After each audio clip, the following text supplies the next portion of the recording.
We heard a crash and the window started like breaking, and we went up in the air and we twirled. They are children who deserve to be carefree, but tonight they and their parents must cope with the aftermath of tragedy up close. One day after the deadly accident involving their school bus, children from Francis K. Sweet Magnet School in Fort Pierce are recounting what happened. News Channel 5's Jeff Skripek spoke with two students and their mom. He joins us live with the story you'll see only on 5. Jeff? Well, a tough day out here at the Francis K. Sweet Magnet School. You can see all the flowers and messages left out here in tribute as many students returned to school for the first time since that accident. Now tonight, with the permission of their parents, we spoke with two crash victims and their mother, who says this is her worst nightmare.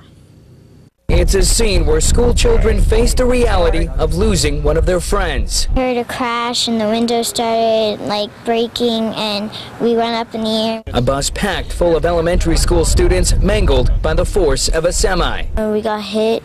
The bus started to spin, and I saw the mirror crack. Brother and sister Ijaya and Noah Pagan were on bus 2414. They went through something most their age could never fathom. Mr. Hazen, our bus driver, was just like jumping up and down, screaming no, and he was crying. First grader Noah suffered a concussion and doesn't remember too much after bumping heads with his seatmate.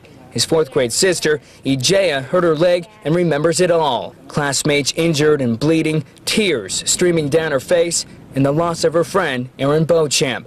Images stained in her memory. I'm scared. I don't want to ride a bus again. Worst nightmare, to not know.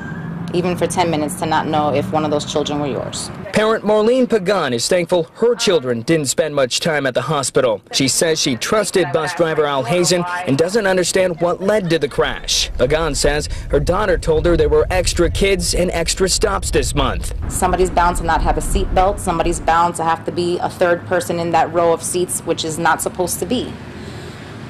But is that his fault? No, something should have been done. Pagan's daughter, though, can only think of her friend Aaron and what school will be like without him.